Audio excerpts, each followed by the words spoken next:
大家好，今天是美西时间9月7日，欢迎收看第2期《万维读报》，我是 Cherry。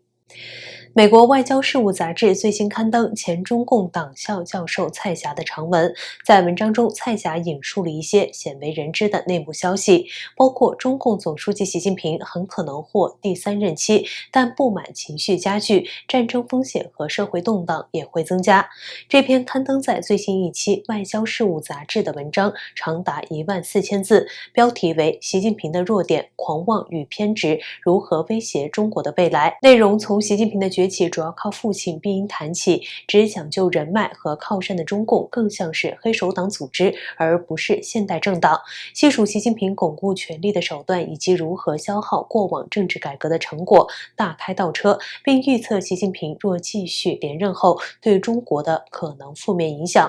文章说，在中共精英内部，许多人对习近平打破传统的权力分配规则不满，并认为他的鲁莽政策正在危及党的未来。文章说，习近平面临来自左中右3个派别日益增多的反对，左派虽然最初支持他的政策，但现在认为他在重振毛泽东的政策方面做得不够，其中有些人在他镇压劳工运动后对其幻想破灭。中间派不满习近平对经济改革开倒车，右派则完全被晋升。习近平取缔了哪怕是最轻微的政治辩论，但心怀不满是一回事，诉诸行动是另一回事。因为中共高层人士如果与习近平作对，会被指控腐败，加上高科技监控，以至于党内精英不敢在官方活动之外相互交流，公众则保持沉默，因为受到审查、监视以及害怕被抓捕。文章说，习的第3任期还有变数，只要反习人士能够说服多数政治局常委，但习近平很可能以尽最大努力确保常委会成员的支持，从承诺他们继续掌权到不对他们的家人进行调查等。蔡霞在这篇文章中引述一些鲜为人知的内部消息，他说，习近平借由解决所谓的意识形态危机以及发起反腐运动来巩固权力。一名党内之前是说，2014年前后，习近平的手下登门拜访一名公开批评过习近平的高官，威胁他说，如果不停止就要对他进行腐败调查，于是对方闭嘴了。不过1990年代担任中共福建省委书记的贾庆林曾经接受习近平母亲的请托，帮助习近平崛起。尽管贾庆林及其家人因巴拿马文件被怀疑腐败，但依然安然度过反腐运动。蔡霞说，中共20大最可能的结果是习近平通过操纵程序恐吓对手而获得他在党内的第3个任期，并因此得以连任国家和军队的领导人，而邓小平执政以来唯一有意义的政治改革将化为乌有。他预测习近平延任后，其野心将上升到新的高度，在振兴经济的努力失败后，习近平将加倍推行他的中央集权经济政策，持续加强社会控制，让中国越来越像朝鲜。此外，他很可能会加速在南海争议地区的军事化，并试图强行接管台湾。但是，文章也指出，习近平在第3个任期内的可能举措很可能会增加战争风险、社会动荡和经济危机，从而进一步加剧现有的不满情绪。蔡霞2020年8月被中共中央党校宣布开除党籍并取消退休待遇，官方理由是他发表有严重政治问题和损害国家声誉的言论。目前流亡美国的蔡霞说自己依然和国内保持联系，文章也数度引用内部人士的爆料。根据中共官方9月7日公布的数据显示，受极端天气、通胀上涨、疫情反扑、海外需求减弱等多重因素的影响，中国对外贸易增长势头急剧减速，拉响了中国经济增长3驾马车全部熄火的警报。据中共海关总署公布的数据显示，8月份中国出口总额为3149亿美元，增幅7%多一点，与7月的增长18%相比还不及其零头，远低于分析师们预期的12.8%。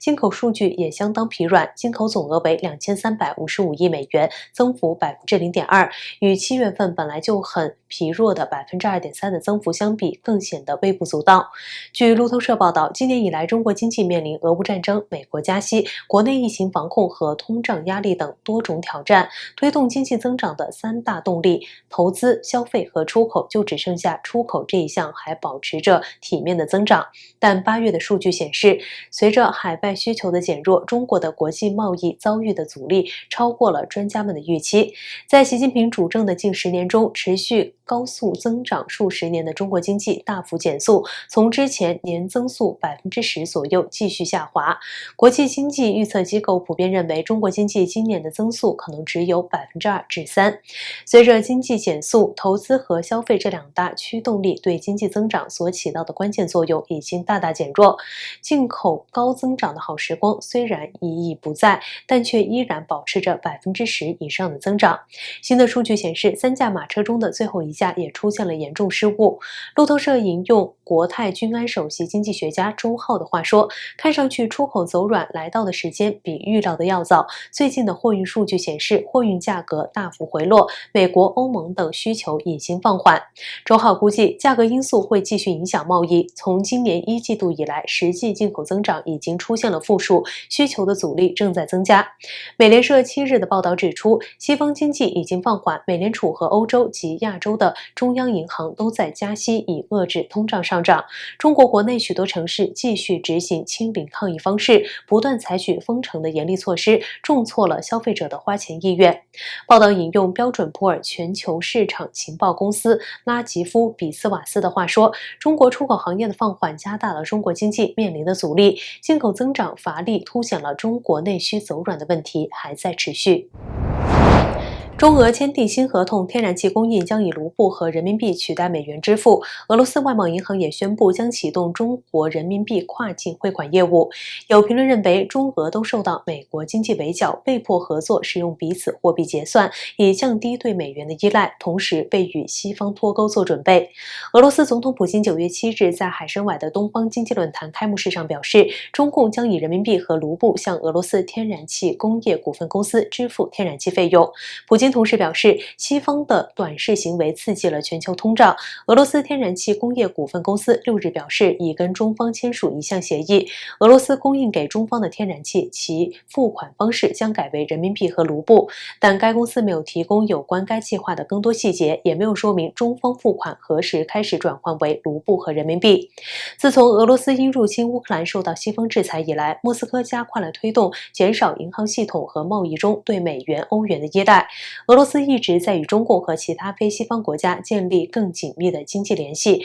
特别是作为其能源出口的新市场。海外时政评论员李林一认为，中共从俄购买天然气的付款方式的改变，这是意料之中的事情。俄罗斯受到金融制裁，想要摆脱美元和欧元体系，而中共外汇储备处于近来历史新低，买俄气不再用欧元或美元结算，当然也是中共要的。李林一表示，美国一直要求中共不要为俄罗斯提供军事物资，不然将会制裁中共。但中共购买俄的石油和天然气，为俄罗斯输血，俄再把这些钱投向战争，这就变成了一个灰色地带。到目前为止，中共一直声称和俄罗斯维持着所谓的正常贸易，美国也暂时没在这个问题上发难。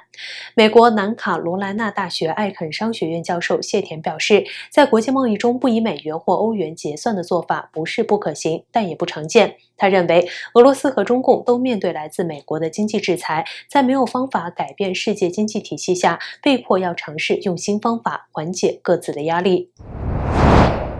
当地时间9月7日晚上，由美国联邦众议院军事委员会情报及特种作战小组副主席莫菲率领的8名跨党派众议员搭机抵达桃园机场，对台湾展开了3天访问，期间将会晤总统蔡英文。这也是美国国会本届会期规模最大的众议员访台团。据台湾外交部发布的消息，这次访团成员除莫菲外，还包括众议员法兰克林、凯西利、威尔森、巴尔、艾萨、谭尼和凯莫克，共8位两党众议员，他们分别来自军事、外交及税计等重要委员会，均为台湾的坚实友人。台湾外交部说，莫菲等人在台期间将会晤总统蔡英文，拜会国家安全会议秘书顾立雄，并接受外交部长吴钊燮的款宴等，以就台美关系、区域安全与经贸等议题深入交换意见。今年以来，已有7个美国国会议员团共28名联邦众议员访台。台湾外交部表示，面对中共不负责任的军事挑衅以及持续升高区域紧张情势，